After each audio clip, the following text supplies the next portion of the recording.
Welcome back, everybody, to tonight's Lawyers Happy Hour, sponsored by the Success Partner, Coaching for Lawyers and Law Firms. And I am Daya Nape of the Success Partner, and it is with my great privilege that I introduce Sarah Tetlow of Firm Focus. We have been waiting on this program with just the greatest of impatience because we are so excited to learn about taming the email beast. So I'm just going to go ahead and hand it right over to Sarah and go ahead and give it to her to just jump right in. So thanks everybody again for coming, and here's Sarah. Take it away. Awesome. Thanks, Daya. And I'm going to be taking over the screen with the slide deck in just a moment, but we're a small group today, at least, who's live, and those that join the recording later. I think you'll get more out of this because I want it to be a very interactive session. So it is a presentation, but it's also about behavioral change when it comes to managing your inbox. So feel free to chat in the chat box if you have questions. Julie's gonna help monitor it. Some of it she knows the answer to because she has taken the course. She has she lives the course. I live the course. And when I'm talking about the course, let me back up. So this is based off of what I call the ART email productivity system. No, that was just a recording. Hi, Rick. Welcome. This is based off of the ART email productivity system, which is a system I created. I teach, I've taught it to many people, and you're going to learn what ART stands for and the behavioral change needed to implement ART, which is essentially going from inbox overwhelm to inbox zen. It's not about inbox zero. We can never achieve inbox zero. The minute you achieve inbox zero, someone sends you a message, and then you feel like I got to start all over. So this is inbox zen. And so again, if you have any questions along the journey, please feel free to put them in the chat box. I will mostly hold them till the end. We have time. The whole presentation will take about 30 minutes, and then we've got time at the end to cover your deeper questions. So with that, I'm going to kick off. Take over your screen here. Everyone can see that good. Yes, I got a thumbs up. So let's talk about taming the email beast artfully. So here's the problem with email. Problem with email is it was first introduced in the 1970s and then widely used by the 1990s as an asynchronous way to communicate with others. But as email has become the #1 way to communicate with our colleagues, our vendors, our clients, our friends, our family, we have become so overwhelmed by the amount of data, the amount of information, the amount of people who want our attention each and every day. And an email comes into your inbox, and it's a single line item with information: who sent it, what the subject is, when it came in. And you have to work in overdrive to prioritize. Is this email high, medium, or low priority? When am I going to do this email? What am I doing with this email? It's no wonder that 55% of Americans check email before they even go to work, right? You wake up and one of the first things you probably do is click that little app on your phone, or at least within the first 5, 10, 15, 20, 30 minutes of waking up. I will admit I'm also guilty of this. And not only that, we get a dopamine release when it comes to email. We can have a message that excites us or makes us upset or angry or happy. So today I want to help change that relationship that you have with email. The ART course is about behavioral change. It's about thinking differently about what your email is. So a little about me. My name is Sarah Tetlow, and my company is Firm Focus. I spent 15 years working in law firms, supporting lawyers, helping them with project management, organization, task management, which led me to start my own company where I coach lawyers and train lawyers on those issues: project, task, time management, as well as attention management. And that has led to email management, or in other words, my ART email productivity system, which is now available as a course for both Outlook and Gmail. But I want to just make a distinction here. ART is not about the software. The course, as well as how I train people, does get into the software and how to upgrade the software and make it more efficiently. But it's really about a behavioral change. It's about going back to the basics and understanding what, as a human being, you do with email. All right. I'd like to start here for a moment. We don't have the poll turned on, but that's okay. We are a super small group, and I'm going to switch to standing while I'm asking this. If you took a guess, how much time would you say you waste on email each day? So those that are, the lawyers, like how much time is not billable time, or how much time do you think you spend reading, clicking through, filing, responding to email? So in the chat box, I'll let you put those answers. Okay, we got 3 hours. Yes, and welcome, Lisbeth. Feel free to introduce yourself in the chat room as Dea put in. Okay, so Kathy says 3 hours a day on email. 3 hours. Anyone else?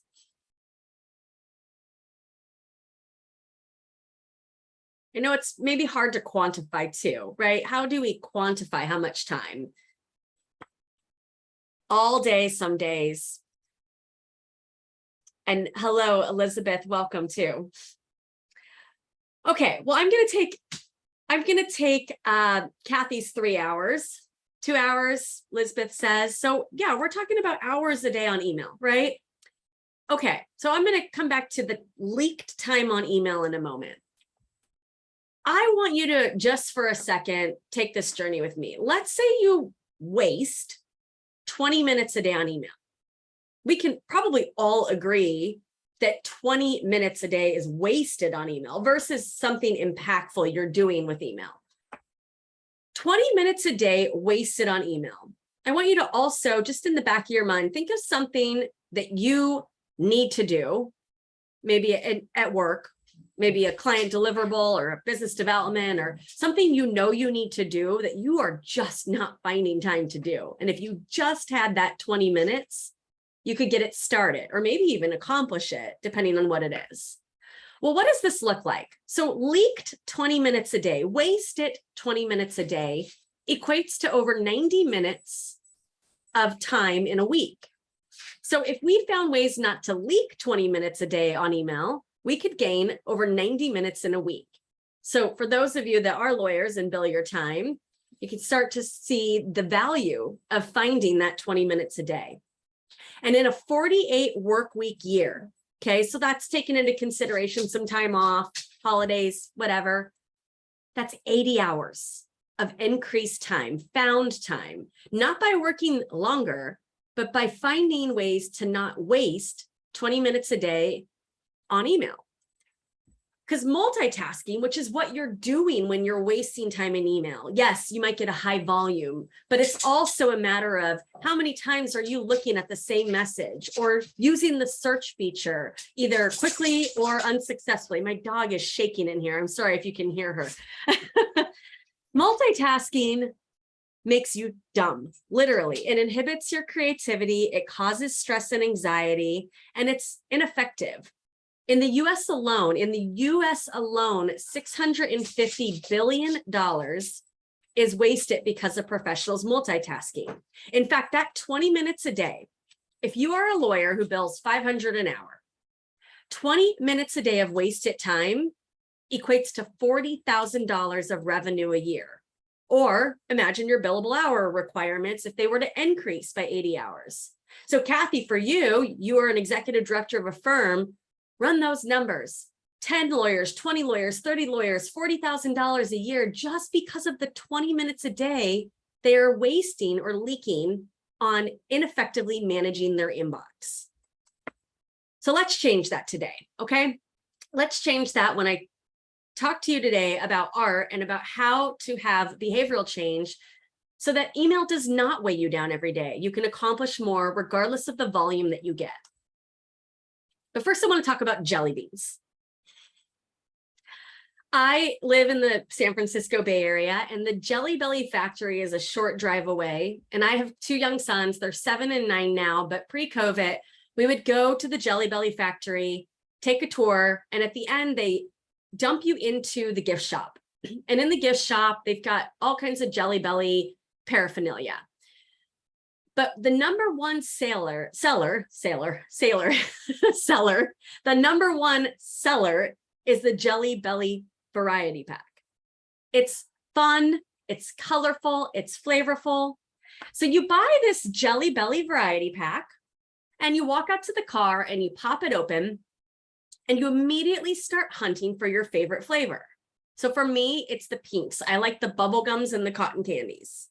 So I look for those pinks, and when I think I've exhausted that flavor, I move on to my second favorite flavor, maybe the Tutti Fruttis or the Icy Blues, and then maybe that third favorite flavor and the fourth favorite flavor. And ultimately, as I get lower and lower in this Jelly Belly variety pack, I realize I missed a cotton candy or bubble gum or the Icy Blue. I missed my favorite flavors. And ultimately, when I get to the bottom of this bag, I'm left with my toasted marshmallows or my buttered popcorns, the flavors that I can't pay anybody to take off my hands. So why am I bringing up Jelly Bellies? Well, what if I told you that instead of buying the Jelly Belly variety pack, if you just bought the flavor you wanted, just that juicy pear or just that cotton candy or just that sizzling cinnamon, that you could reduce your decision fatigue, that you would know exactly what flavor you wanted each and every time you put your hand into the bag. All right, let's talk about email for a moment. So does this look familiar to anybody? What we're obviously looking at here is a sample of an Outlook inbox. On the right, we have maybe a reading pane open. Sometimes it's below, sometimes it's turned off. In the middle, you have the metadata. Who sent you the information, what the subject line is, when it came in. You might have some stuff marked as unread. You might have flags, or in the case of Gmail, stars. And then on the left, we have the folder structure. Gmail is labels, Outlook is folders. But just to show you, we're looking at the same bones here if we're talking about Gmail. Labels on the left, metadata in the middle, reading pane on the right. Looking at this inbox, does anybody else find it to be a little bit noisy, distracting, overwhelming? I don't know where to focus. I'm drawn to the flags. I'm drawn to the messages marked as unread. I'm drawn to the numbers on the left. I'm drawn to the reading pane on the right. My brain is working in overdrive, trying to figure out where I should prioritize my time. This, my friends, is your Jelly Belly variety pack. You have mixed flavors in your inbox. Every time you open your email, your brain is working in overdrive, trying to find those bubble gums from the cotton candies, from the buttered popcorns, from the juicy pears. So what we want to do is change that, make it much easier to isolate your flavors so that you can batch think. Lawyers and other people who bill their time, like CPAs, have taken the art course or done trainings with me and reported that they found time and they found revenue because they were able to batch think and able to bill their time more effectively because they could sort messages by client or by project. So I have a question for you right now. If you can open up your chat box for a moment. If you don't have your email in front of you, just take a guess. I want to know how many total emails you have in your inbox. I don't care about read or unread. So if you have Outlook open, bottom left, it will say items. In Gmail, it's going to be upper right, and it'll say, 25 out of X number. If you have that accessible right now, don't be shy. You are not alone. Lisbeth says, she's like, just under 5,000. You're like, it reminds me of a house for sale when they're like, I don't want to say 5,000 because I'll outmarket some people, but if I go just under. Lisbeth has 5,000. Haroni has 24,415. None of these numbers scare me, by the way. The most I have seen is 1 million emails. I should go like this, 1 million emails in a client's inbox. And we got her down to where she was managing 20 emails a day in her inbox, total 20 emails on a really bad week. Right now, she is a CPA. She's filing extensions. She's got 180, but she says, I know what to do this weekend to triage again. Kathy, 253. Okay. And I probably have 27. Simone, 11,005. All right, thanks for sharing your total number. And as you can see, you're not alone. So in my mind, whether it's 253 or 11,005 or 24,915, those are that number of decisions that you still have to make. And we're going to get into that in a moment. However many items are in your inbox, I don't care about read or unread. All read and unread tells me is that it has come in and I haven't seen it. But if it's sitting in your inbox, it is your Jelly Belly variety pack that just keeps filling up on you. All right, so let's talk about email and change you from a Jelly Belly variety pack into your intentional pack, your pack where you know exactly what flavor is in your inbox. And that's through what I call ART. So I'm going to get into the acronym of ART in just a second, but ART is based off of a productivity philosophy called the 5 Ds. Has anyone heard of the 5 Ds? No. Okay, great. So 5 Ds, David Allen talks about it in his book, Getting Things Done. It's also available. Oh, Kathy says, correction, I've got 1,700. So 253 unread. So the 5 Ds is based off of a productivity philosophy that with everything we do as a human being, everything we do boils down to these 5 choices, okay? You have an action. You can do the action. You can delay the action. You can diminish the action, break it down, and do it over time or in chunks. You can delegate the action, or you can delete the action, okay? So anything you do from grocery shopping to researching for a summary judgment motion to preparing, updating an employee handbook, all of these boil down to these 5 choices. Do it in the future, break it down over chunks of time because it's a project, delegate out the action or a piece of the action, or decide not to do it. So here's the deal with email. Email is no different. Email is somebody or some vendor wanting your attention. They have sent you a correspondence and they want you to decide what you're doing with that correspondence.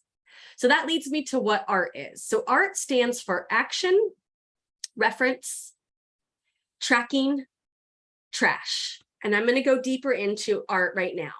Okay, so an action email is one you're going to do something with. Okay, now I want to pose this in 2 different sides. On the one hand, an example of an action email would be, for example, you're preparing for a meeting on Monday. It's at 9 a.m. You have that meeting time embedded in your brain because you've been working all week to prepare for this client meeting or this staff meeting. And the managing partner of the firm emails you and says, what time is our meeting on Monday? And you can immediately reply and say 9 a.m. Done. That's an example of an action email, one that you can respond to. It'll take you 10 seconds to 2 or 3 minutes, and you can essentially get that email done. And then, for lack of a better description, check the box. There's no more action associated with this correspondence. But something else I want to pose to you right now. I want you to start thinking about every single email to hit your inbox is somebody who wants your attention and wants you to make a decision. Am I doing this? Am I delaying this? Is this a project I need to break down over time? Am I delegating this to somebody else? Am I deleting this? And so every email to hit your inbox starts off as an action email for you to decide what next. What am I doing with this message? So I'll get further into that as we get further into ART. Okay. Reference, which is the R in ART, there are 2 types of reference. The first type of reference is what I call reference actionable. That's our delay. Why? Because reference actionable means you have an email and you have an action you're going to do with this email, but you can't do it or won't be doing that action until some point in the future. So that's your delay. You want to reference this email in the future because there's an action in the future you need to do. So examples of reference actionable emails might be an email with a plane ticket, hotel stay, a conference confirmation. These are all examples where you get an email that is something you need to show up to at a date specific or time specific, but at some point in the future. So we don't want these emails in our inbox, but we want to be able to access them or find them at the time we're going to need them. Other examples of reference actionable are an email where someone asks you to do something, and while it's only going to take you 15 or 20 minutes, you're not going to work on that case or that matter until this afternoon, or you just don't have the bandwidth in the moment right now to do anything with this email. And so we want to be able to batch these so that when you can do that project later today or tomorrow or next week, then you can reference it for the action you need to do in time in the future. Is everyone following me so far? Okay, excellent. That leads me to reference archival. Reference archival is the only one that I did not talk about in terms of the wheels of the 5 Ds. The 5 Ds are based on actions we take. Reference archival has no action. This is when you have an email thread where you've done the action. You read the email and there's no response needed. There's nothing more to do. Or you replied to the client, you checked that box, but you want to save these emails because you might need to reference them at some point for some reason. This is the bulk of what is in your inbox right now, whether you have 1,400 emails or 25,000 emails. There are emails where you have no more action to take. And what I want you to do is essentially file them in a reference archival so you can get them back when you need them, but they are not taking up space, both mentally and physically, in your inbox. I call, in the ART system, there are 2 easy buttons, kind of a third one, and I'm going to show these a different visual in a moment. This is the first of the 2 main easy buttons, okay? Which is, do I have an action? No. Do I want to keep it? Yes. Easy button. Make that decision and then get it filed away. Okay, that leads me to the first T in the ART system. So we've talked about action, we've talked about reference, both reference actionable, there's something I need to do in the future, and reference archival. There is no action. We can't do actions in time in the past, but I might want to reference this email if I ever need it for some reason. Tracking is our delegate, because we think of delegate traditionally as I gave out an assignment and I need something back, right? But when it comes to email, we delegate out a lot more than an assignment. We might email a client and they need to sign something, sign a declaration, and we want to track that email to remember that we need that declaration back. We might email out an invoice. We might email out an assignment. We might email out a question. We might email out a request for documents. These are all examples of something where the next action has been delegated to somebody else via email, but we don't want to forget. Have you ever had that where you emailed somebody and you kind of in your mind were like, okay, great, they're going to handle it. And then like 3 days later, you wake up in the middle of the night and you're like, I never got an answer to that, or they never paid that bill, or they never signed that, or they never did that. So with the ART system, there is a tried and true method where these kinds of thoughts don't wake you up in the night, because these emails, you will continue tracking them. They'll be in front of you without weighing down your inbox or your sent items or the other things you're trying to track. Does anyone on the call today CC or BCC themselves for any reason? I'm getting one nod. That is your method of tracking. That is a way that you say, I want this message to come into my inbox so I see it. But as you probably have also learned, it comes in your inbox and you have this sense of relief, like, okay, good, I see it. And then time goes by, your real estate on your screen changes, and you forget. You forget about that message. So with the ART system, that is mitigated. I can't say it disappears. It certainly is mitigated. Okay, so that's tracking, delegating the next step to somebody else, but keeping it on your radar so that you get back what you need. All right, so the second T in the ART system is trash. This is the easiest one for me to connect. Trash, delete, right? It is the hardest one for people to do. How many buttered popcorn emails are in your inbox right now? If you have 25,000 emails, you probably have your and I'm always going to offend my buttered popcorn lovers, my black licorice, whatever flavor you hate, booger flavor. We could probably all agree. I have not tried the Harry Potter flavors, but the booger flavors, okay? If you have emails in your inbox that are boogered flavors, I want you to start deleting them right away. Do not get bogged down by, oh, I'll delete it later, or I might want to read this, or I might want to watch this. You won't, okay? Because I want you to make the decision. So this is the second easy decision. Is there an action? No. Do I need to keep it? No. Get it out of your inbox. Throw away your booger flavors. With the art system, one thing we realize is we go, I'm gonna listen to this podcast. I'm gonna read this digest or this article. Or my favorite one, I signed up for a webinar. I didn't make it to the webinar. Lucky me, they recorded it and they sent me the recording. How many of those do you go back and watch? I don't. Rarely, very, very, very rarely. So let's say you said, oh, I'm going to go back and watch these. Well, with the art system and the way you implement it, you might discover you've got 10 webinar replays that you thought you would watch. They're, 60 to 90 minutes each. Unless you're going to block off your next 3 Saturdays to get caught up, I'm going to tell you right now to get more comfortable with that trash button. Okay, so if you followed my wheel, you would have noticed I skipped over Diminish. Diminish indicates it's a project. A project means it's something that you are likely going to do over chunks in time or in sections.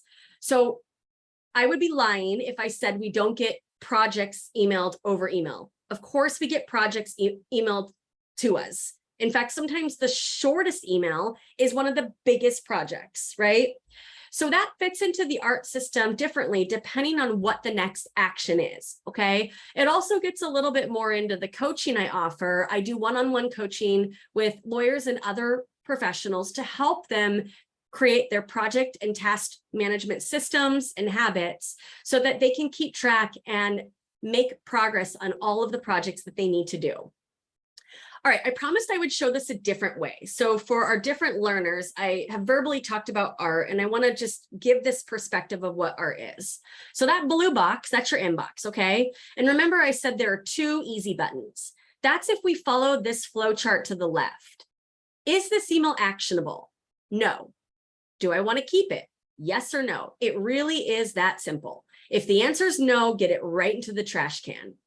If the answer is yes, you want to file it. And I'm going to talk in a moment about filing. Let's follow the chart to the right. So you get an email. Is it actionable? Yes. The other sort of easy button, can you do it now? Can you just provide the answer? Our meeting's Monday at 9 a.m. Or no, we never did hear back from that person. Then if you can do it now, if it's going to take you 15 seconds to 2 or 3 minutes, respond to the email now, take care of it. And then essentially you've checked that box.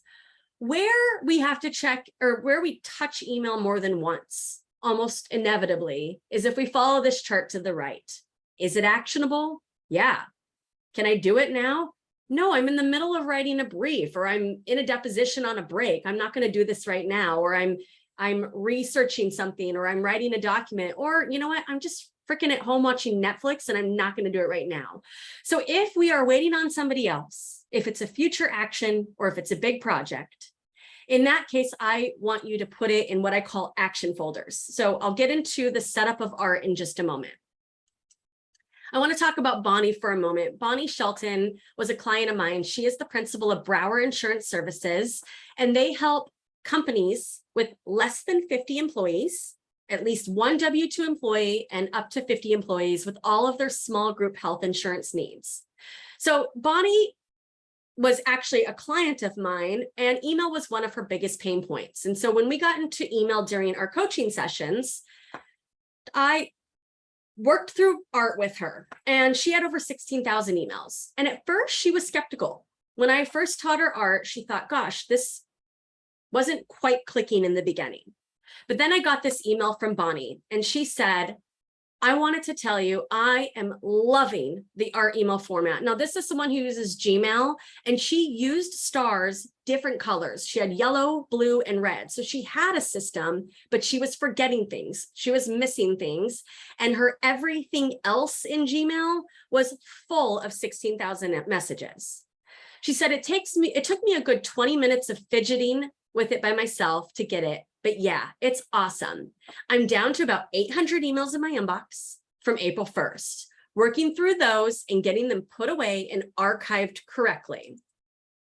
On June 21st, I got this message from my client, inbox 0, or as I started this session with, inbox Zen. It's not about inbox 0 ever, because I hit reply and I sent her a congratulation message and I ruined her inbox 0. So that's why I say it's about inbox Zen, because even with my reply, congratulations, she had to decide, am I deleting this message? Am I saving this message?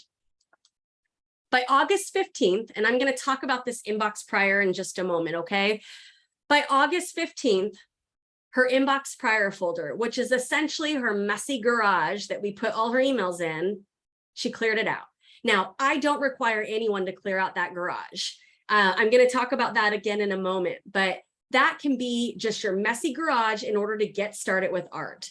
She wanted to clear it out. She was so addicted to the idea of getting emails where they should be that she went through her 16,000 messages and got everything properly filed. And pay attention to her inbox number in the upper left. One email is probably the email I sent her saying, yay, one email.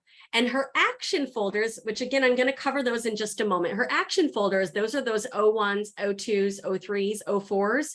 She has about 30 emails total that are something requiring her to take action or make a decision. Her entire inbox is 31 emails from 16,000, okay? So again, this is the flow chart just to remind you, and I'm happy to send this flow chart to anyone or on artemail.com. It's right there on the front too. So feel free to let me know in the chat box now. Julie will keep record if anyone wants this flow chart. All right, so how do we set up ours? Simone's like, yeah, I'll take it, sure. How do we set up art? So I'm going to cover that quickly. Now, the course, this is a course available. I also do private trainings of art. I do firm-wide trainings. I do team trainings. There's also a course that is built for Outlook or Gmail. It does not matter what platform you use. You could use AOL because it's behavioral change. It's thinking differently about the messages that arrive in your inbox. And then it's creating the folder structure system to support organizing your decisions. So let me just go in a little deeper to what it takes to set art up so you can understand that and what we've talked about so far. And I'm going to focus on the folder structure on the left. I say folders. If you are a Gmail user, they're called labels. It's the same thing. I say folders because I'm an Outlook user. But if I say folders, I mean labels. The only distinction I want to make, if I do have anyone that uses Gmail, is when I'm talking about action folders, those are my 01s, 02s, 03s. And again, I'll explain those a little bit further in a moment. In Gmail, in order to get the message into the action folder, you have to archive the message. It's a little confusing, but that's just the way Gmail is, which is why I don't use Gmail. But let's get into what it is. So to start art, I always recommend building your archival folders first. What I mean by archival is, where are my reference archival emails going? Where are the emails going where I don't have to take an action? I've read that digest. I've answered that client's question. I've downloaded the documents sent to me. I've produced the documents. That is our old fashioned, when we were all working in law firms in person, that's your record center. We got to build that first so you know where to file things. Now, the sample on the board, the hypothetical on the board, is admin, clients. I'll come back to that inbox prior, marketing, organizations, other resources. That's not going to necessarily be how you think of the categories in your practice or in your business. What I call admin, you might call your firm name. Or maybe you wouldn't have admin stuff. If you are in an admin role, like Kathy, or an operational role or an executive director role, you're probably going to separate benefits from payroll, from finance, from operations, from attorneys, from staff or employees. So those are going to look different for everyone. Clients might look the same for most of us, but if you're not filing client stuff, you may not have a client folder. Marketing and organization might be separate. It could be collectively called networking, professional development, business development. So the course really helps you. There's a worksheet at the point you're setting these up to decide, what is this for me? Because you can't take what you're seeing on the screen and plug and play, because it won't be sustainable. If you don't think of the Bar Association as an organization, you will never remember to open up organizations and find Bar Association that you're looking for. So the course covers that a little bit further, but the reason I recommend high-level categories is if you just have a long list of files, that's as if, I want you to visualize for a moment, you walk into your kitchen. Okay, you're at home right now, you walk into your kitchen, and you have everything on the counter, every stack of plates and Tupperware and pots and pans and utensils, because you don't want to forget about anything. That would be absurd. We have cabinets, right? You've got a cabinet where your plates are, you got a drawer where Tupperwares are, another drawer where the unmatched lids are somewhere shoved away, pots, pans, utensils, all of these things are in their category so that when you're looking for a spoon, you don't have to open up your glassware or your wine glassware. If you're like me, that's a whole separate cabinet. That's why I recommend these cabinets or these high-level categories, okay? Inbox prior, this is a good starting point. Creating a folder that says inbox prior to and picking a date that you're comfortable with. We're not deleting emails. We're just taking them out of your inbox and shoving them into that folder. They're still completely searchable so that what you start with is a fresh slate that will give you the momentum to then pick up on the art system. Now, this screenshot's a year old.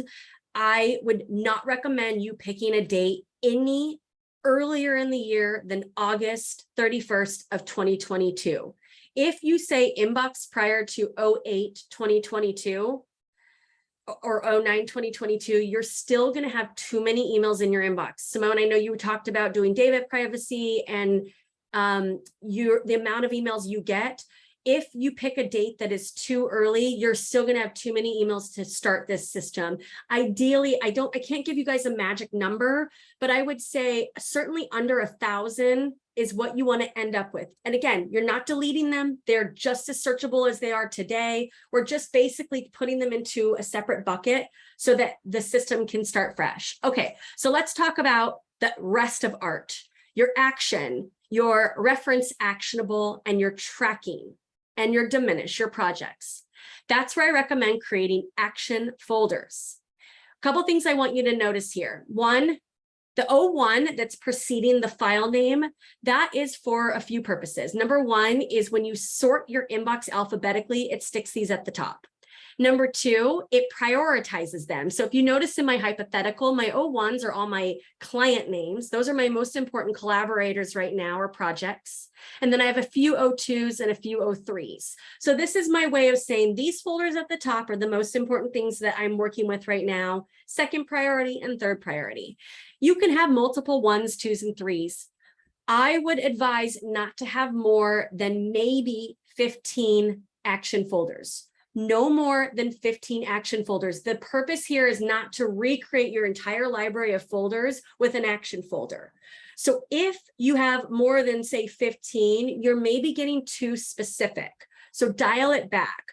I have this client that I'm doing some compliance work for right now, and we have a ton of emails coming in. Let's create an action folder for that one. But then these little stragglers, I get a few emails here and there. Maybe my action folder is called O1 miscellaneous client to do. Just be careful that that folder doesn't get too many emails in it.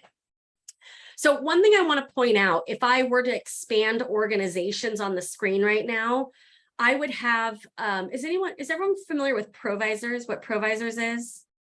It's a B2B networking group, really, really amazing, powerful group that I belong to. So for me, it's called organization. If I were to expand organization, there would be a folder down there called Provisors, okay? Up above the O2 Provisors are the emails that I still need to do something with. I still need to read, I still need to reply, I still need to watch that video or do that project. Once it's done, it moves down into my archival folder. For the lawyers in the room, well, most of you work in law firms, I want you to think about this in a different perspective. If you are working on a brief, on your desk, you might have your red line or your working copy. You wouldn't go put it in the filing cabinet and then pull it back out, the filing room, and put it back in and pull it back out. It would be in a workflow on your desk. And then if it was really important that you wanted to keep that red line, you might send it to the file room, right? That's your archival. So we are creating an open workflow. I can really geek out and keep talking about like mailboxes, but I know we are getting close to time, so I'm going to pass by this now. And then finally, the last one, that trash, that T in the art system, that's your delete.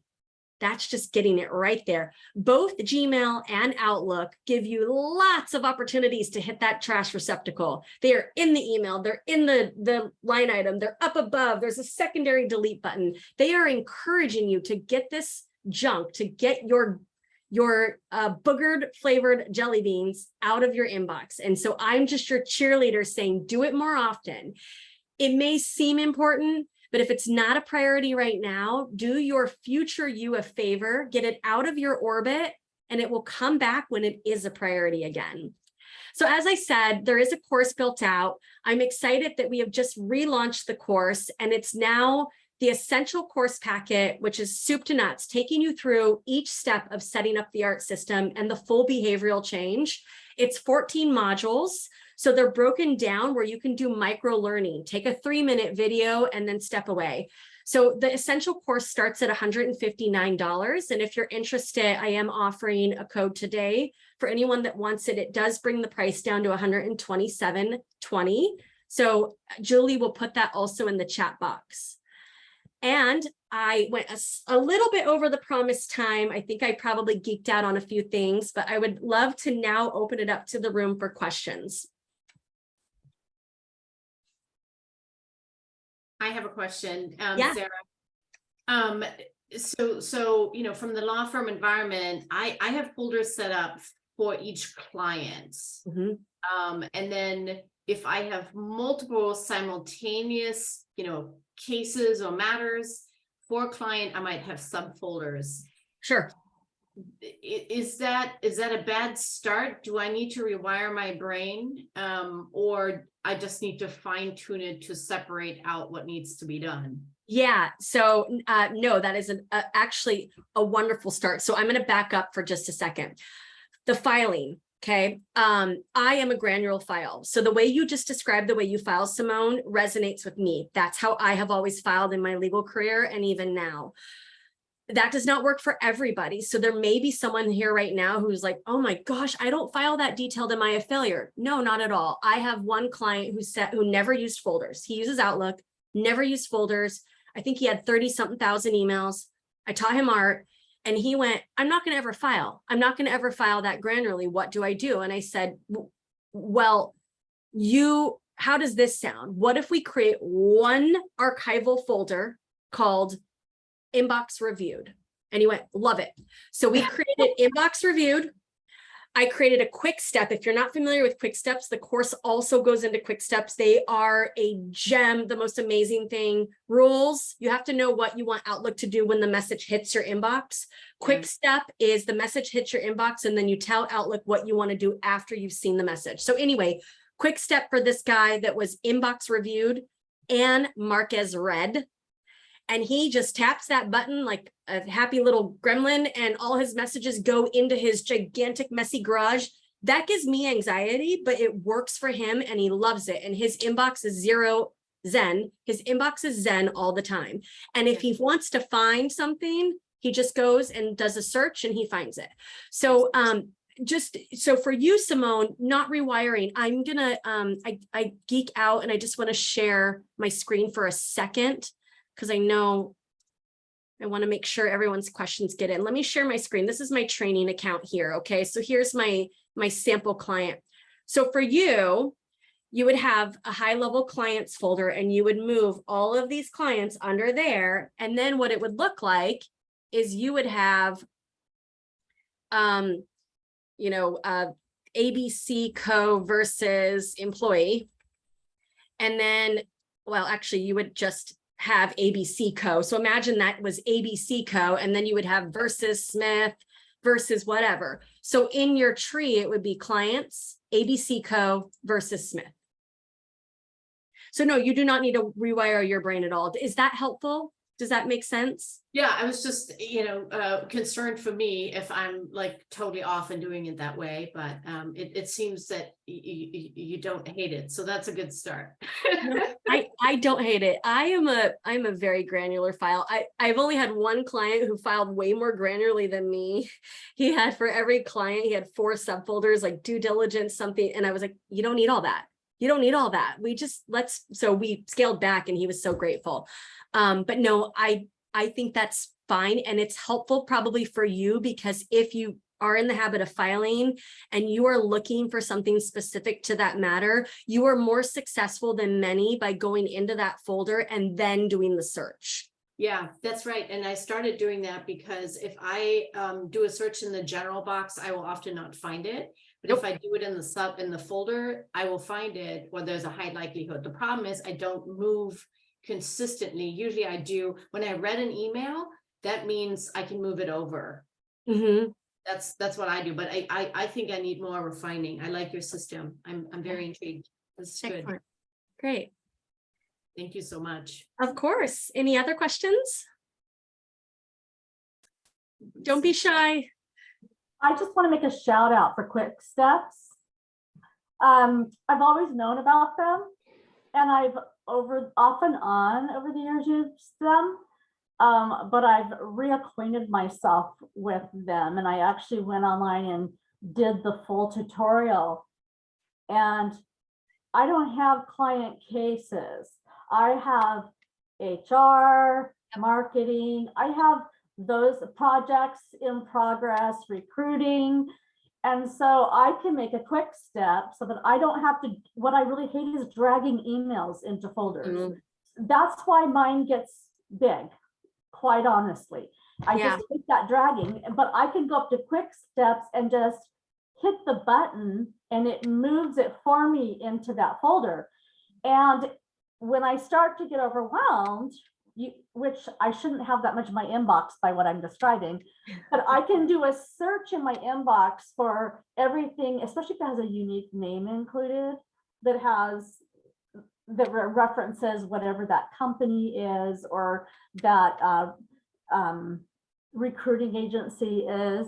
And I can highlight all of them and then just hit that quick step button up at the top of my screen, and it moves all of them in there for me as if I had dragged them. And I don't know why that click feels better than the drag. I have no idea, but it just does. Yeah. It's almost like it's more even though it's the same, you're either tapping or you're moving. It's like magic. You tap a button and they disappear, and you know, you know where it went to the right spot. Doing something you don't have to do. It's like a psychological thing, probably. But anyway, I just had to shout out that because I think that it's underused, and I'm sitting here looking at my screen and I actually know better and I need to redo it again. So and my course does cover quick steps. There's the in the ladder module, it is in there. And one thing I didn't mention is we also have a resource library in the course itself where you can go in, you can filter by what you're looking for. So let's say you're like, and the course, the course is, it's what it is, this box, and it teaches you all this. But then the resource library, you could go in there and be like, I want to see all her little videos on calendar, and you're going to get micro learnings, 90 seconds to up to 5 minutes, that are filterable for all the amazing things that Outlook and Gmail offer and can do to help you be more efficient, that are just not covered in the course, because the course is really about behavioral change. So, and I'm constantly adding to it. So I film videos, get them up there, and keep leveling up how you're using your Outlook. So, or Gmail for that matter too. Excellent. Thank you, Sarah. I'm going to go ahead and begin wrapping up. Thank you again for everybody coming to Lawyers Happy Hour. If you'd like to continue attending Lawyers Happy Hour, we do usually meet on the first Thursday, but this next coming first Thursday, I'm doing a full day on site at a firm. So I won't be doing it the first Thursday, it'll be the second Thursday. So anyway, follow us on Meetup and on Eventbrite, and of course, take advantage of Sarah's special offer. I certainly will be doing so myself. And go out and enjoy the rest of your evening. Thank you. Thank Excellent. you so much. Thank you, Sarah, and good to see Thank you. You too, Simone. Bye, Simone. Bye, Elizabeth. Bye. Bye.